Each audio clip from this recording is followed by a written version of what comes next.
Oke, Assalamualaikum warahmatullahi wabarakatuh. Waalaikumsalam warahmatullahi wabarakatuh. Bapak dosen yang kami hormati, serta teman-teman yang berbahagia, Alhamdulillahirrahmanirrahim, puji syukur kita panjatkan kehadirat Allah Subhanahu wa Ta'ala yang telah memberikan kita kesempatan dan kesehatan sehingga kita masih bisa bertemu walaupun secara virtual pada perkuliahan sore hari ini. Bapak Ibu yang saya hormati, pada kesempatan kali ini saya, Eni Sarmiati dan Bu Yuyun Puji Astuti akan memaparkan pemikiran dan peradaban Islam pada periode Rasulullah SAW. Nanti yang akan kita bahas bagaimana eh, kehidupan Rasulullah SAW mulai dari peradaban jahiliyah sampai ke peradaban Madinah. Kemudian kita juga akan belajar mengenai dinamika pemikiran pendidikan Islam periode Rasulullah dan juga mengenai sumber hukum pendidikan Islam pada periode tersebut. Untuk materi yang pertama mengenai mengenal Rasulullah SAW dari peradaban jahiliyah ke peradaban Madinah, saya persilahkan kepada Bu Yuyun Puji Astuti untuk menyampaikannya.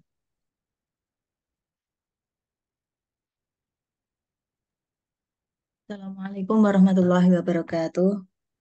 Waalaikumsalam warahmatullahi wabarakatuh.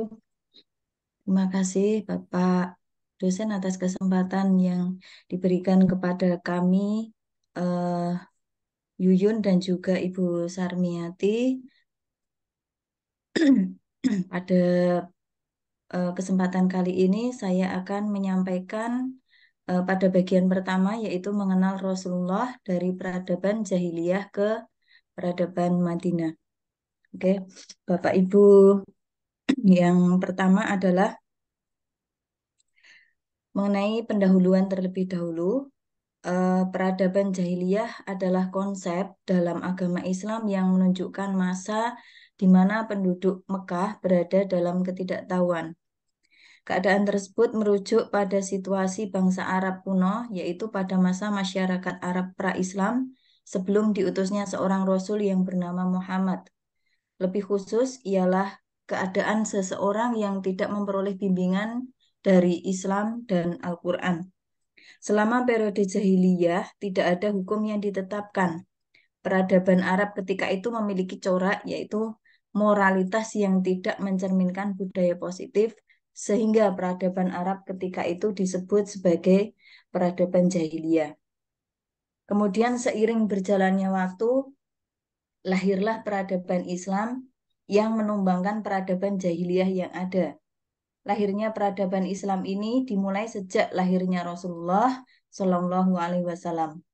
Berita tentang lahirnya seorang nabi akhir zaman yang dijanjikan terdengar di seluruh negeri Arab. Negeri Arab itu adalah suatu tempat pertama kali Islam disiarkan oleh Nabi Muhammad Shallallahu Alaihi Wasallam. Sejarawan menuliskan bahwa ketika Nabi melaksanakan dakwah Islam di Arab, banyak sekali tantangan dan rintangan, dan bahkan sampai terjadinya peperangan. Dalam situasi dan kondisi peradaban dunia yang semacam itulah, Nabi Muhammad diutus Allah untuk membawa agama Islam dengan menjunjung tinggi peradaban bermoral. Demikianlah keadaan Mekah dan sekitarnya pada masa itu. Nah, pentingnya memahami sejarah peradaban Islam ini tidak semata-mata untuk mengetahui tanggal bulan, tahun, dan abad suatu peristiwa peradaban di masa lampau, tetapi juga bagaimana memahami realitas Muslim untuk mengetahui suatu peristiwa peradaban Islam. Saya memulai dari peradaban masa jahiliyah. Ya, pada masa jahiliyah ini perilaku masyarakat pra-Islam. Biasanya yang eh, pertama adalah merendahkan harga diri wanita. Ini banyak sekali eh, kaum di sana yang apa namanya mengubur bayi perempuan, menjadikan wanita itu menjadi budak orang kaya. Kemudian wanita itu karena tidak cakap berperang sehingga disinilah muncul diskriminasi. Kemudian yang kedua adalah banyak mengkonsumsi khamr, yaitu bermabuk-mabukan di tempat maksiat, di tempat judi, dan juga pelacuran. Gemar melakukan judi, ini adalah sebagai makanan sehari-hari pada kaum jahiliyah. Kemudian yang keempat adalah mencuri dan merampok, berseteru, berkelahi, berperang, dan juga menyembah berhala. Ini sebagai sistem peribadatan pada masa jahiliyah. Kemudian peradaban lagi pada masa jahiliyah ditilik dari berbagai kondisi. Dari segi politiknya, itu keadaan terpecah, tidak mengenal kepemimpinan atau persatuan, tidak ada hukuman bagi pelanggar hukum. Kemudian dari kondisi ekonomi, sumber ekonomi utamanya adalah dari bisnis perdagangan, karena di sini juga negeri yang subur, pertaniannya maju, tetapi mereka kufur. Kemudian ditilik dari kondisi moral dalam keadaan musyrik, kafir, dan tidak tidak keadilan. Kemudian tidak mengenal hakikat sumber kebenaran, melakukan judi, khamr, dan membunuh anak. Dari sisi budaya, bangsa Arab pandai dalam bidang sastra, membuat syair, menguasai ilmu, perhitungan ramalan, dan juga perbintangan. Pada masa peradaban Rasulullah, di zaman Rasulullah ini ada dua periode. Yang pertama adalah periode Mekah dan yang kedua periode Madinah. Nah, di periode Mekah ini sebagai fase awal pendidikan Islam dan berpusat di Mekah. Sedangkan pada periode Madinah sebagai fase lanjutan dari periode Mekah sebagai pembinaan pendidikan Islam dan sebagai pusat kegiatan lainnya. Di fase Mekah, strategi-strategi dakwah yang dilakukan pada zaman Rasulullah adalah Rasulullah ini berusaha menyesuaikan diri dengan masyarakat. Yang dimaksud penyesuaian diri dalam hal ini tidak larut dalam kondisi lingkungannya. Rasulullah mengajak untuk masuk Islam melalui berbagai tahap. Ada beberapa tahapan ajakan Rasulullah kepada umatnya untuk masuk Islam. Yang pertama adalah tahap Rasulullah melakukan risalah dengan sembunyi-sembunyi untuk keluarga dan sahabat terdekat. Kemudian dilanjut pada tahap yang kedua adalah seruan secara terang-terangan kepada keluarga Abdul Muthalib. Ini ada yang menolak dan ada pula yang menerima. Masih lanjut di dakwah Rasulullah di Mekah. Tahap yang ketiga adalah seruan umum, baik untuk orang Mekah maupun di luar Mekah. Pada tahap ketiga ini tidak semua yang didatangi Rasulullah itu mau menerima seruan tersebut, kecuali pada kelompok jemaah haji dari Yasrib, yaitu kabilah Khazraj.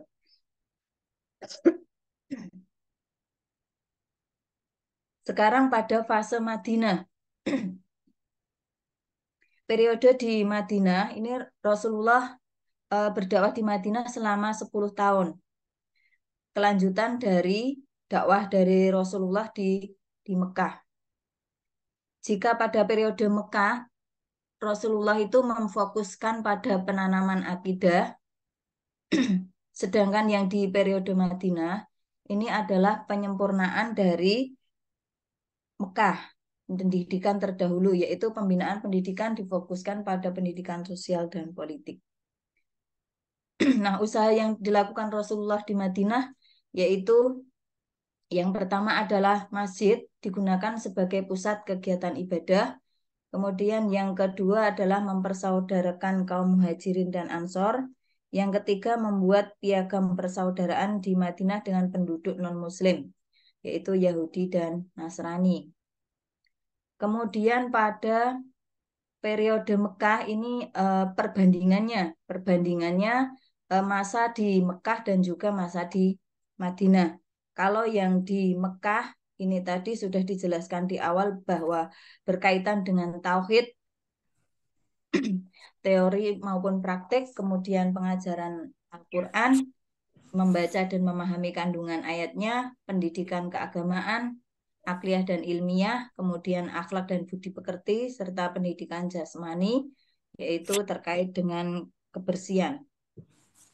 Kemudian pada periode Madinah, ini adalah lebih luas cakupannya yang merupakan lanjutan dari peradaban di Mekah, yaitu meliputi syariat, kemudian sosial politik dan kewarganegaraan, pendidikan anak, dan juga pertahanan keamanan dan dakwah Islam.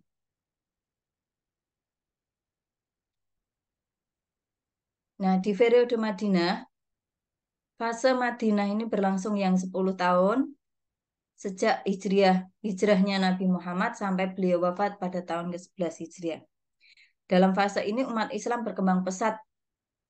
Nabi Muhammad membentuk suatu masyarakat Islam yang memiliki kekuasaan yang gemilang. Kemudian dibuatlah peraturan-peraturan karena masyarakat membutuhkan untuk mengatur hubungan antar mereka dan hubungan mereka dengan umat lainnya, baik dalam keadaan damai maupun dalam keadaan perang. Nah, di periode Madinah inilah sebagai kesuksesan Islam yang diajarkan Rasulullah karena sahabat mengamalkan dengan baik dan beliau juga mencontohkan dalam wujud perbuatan sehari-hari. Dapat diambil kesimpulan perbandingan Islam di Mekah dan di Madinah bahwa fase di Mekah bercirikan akidah sebagai fondasi hukum, sedangkan fase Madinah bercirikan hukum yang lengkap dan diturunkan secara bertahap. Struktur hukum yang di Mekah dan di Madinah dipegang oleh Nabi Muhammad SAW. Substansi hukumnya berupa Al-Quran dan hadis, yang keduanya bersumber dari wahyu Allah Subhanahu wa Ta'ala.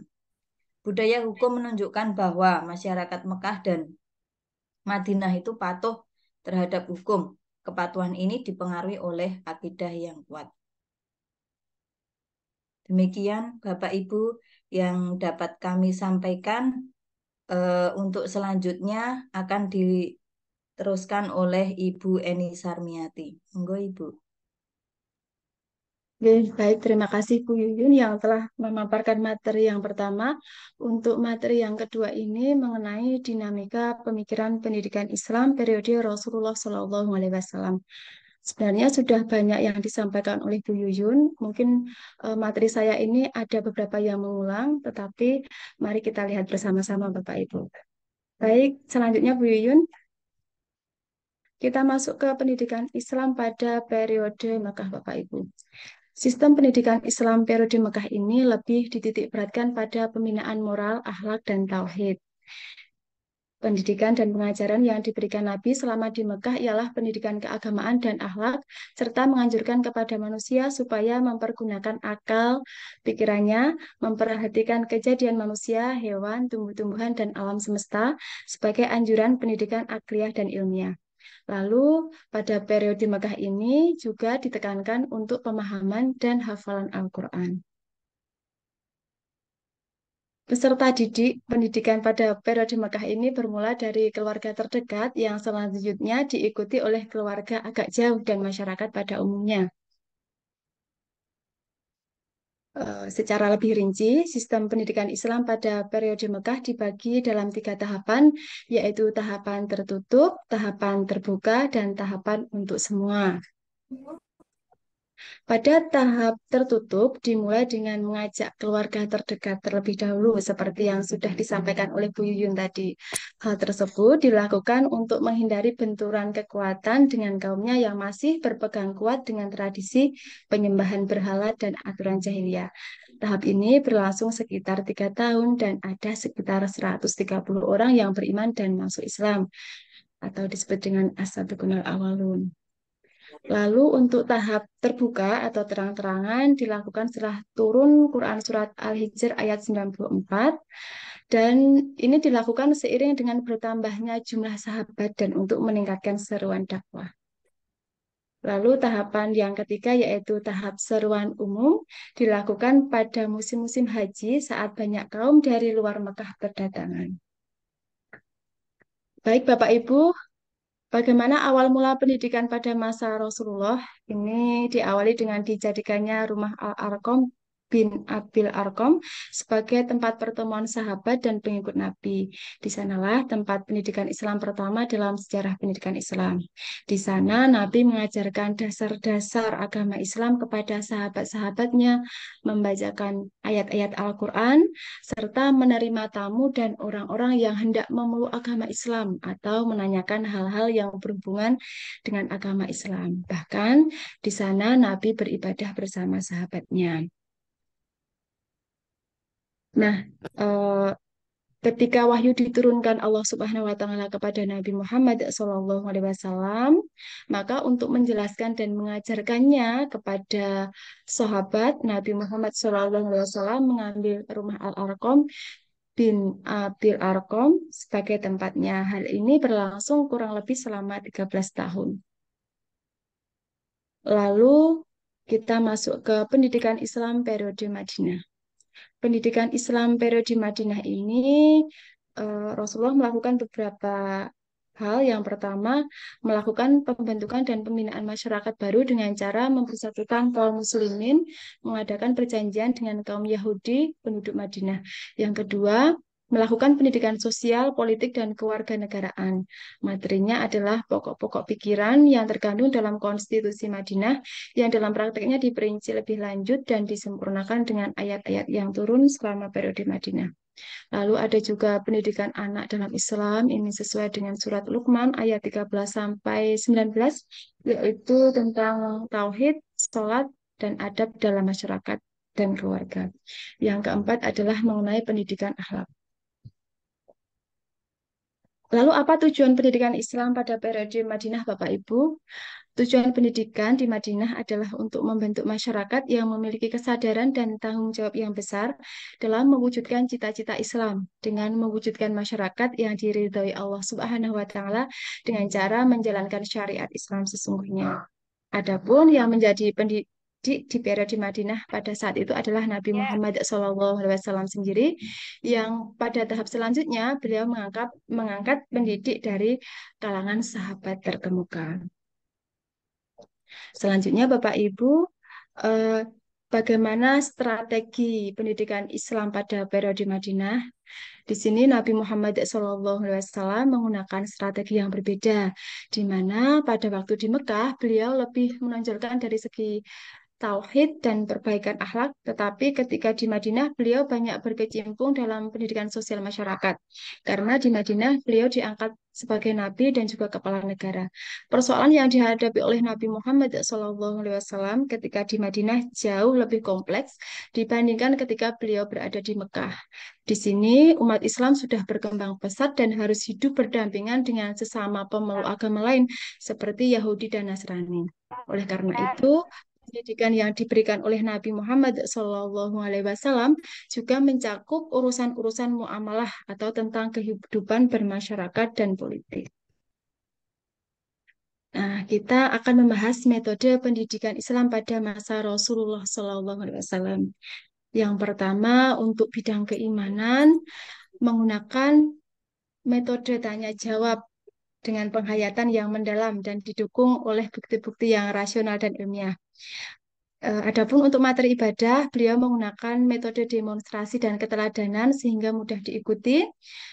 Untuk bidang akhlak, beliau menitik beratkan pada metode keteladanan. Nabi tampil dalam kehidupan sebagai orang yang memiliki kemuliaan dan keagungan baik dalam ucapan maupun perbuatan. Metode-metode lain yang digunakan adalah metode ceramah, metode perumpamaan, metode kisah, metode pembiasaan, dan metode hafalan. Lalu, apa sumber hukum pendidikan Islam? Sumber hukum pendidikan Islam pada masa Rasulullah SAW adalah Al-Quran. yang Allah wahyukan sesuai dengan kondisi dan situasi, kejadian dan peristiwa yang dialami umat Islam pada saat itu. Oleh karena itu, dalam praktiknya, kurikulum tersebut tidak hanya logis dan rasional, tetapi juga secara fitrah dan pragmatis. Lalu, apa lembaga pendidikan Islam pada masa Rasulullah? Nah, lembaga pendidikan Islam yang pertama kali digunakan pada masa dakwah Rasulullah, yaitu dari rumah ke rumah, seperti yang di awal tadi sudah kami sampaikan, ada rumah salah seorang sahabat yang dijadikan sentra lembaga pertama.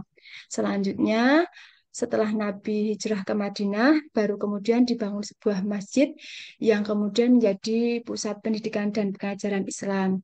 Selain itu juga ada lembaga baca tulis berbagai syair yang ada kemudian berkembang menjadi tempat untuk mempelajari Al-Quran dan ilmu lainnya. Salah satu masjid yang menjadi pusat pendidikan di Madinah adalah Masjid Nabawi. Masjid ini tidak hanya digunakan untuk ibadah sholat, tetapi juga menjadi tempat pendidikan di mana para sahabat belajar agama, baik akidah, syariah, dan akhlak kepada Rasulullah SAW.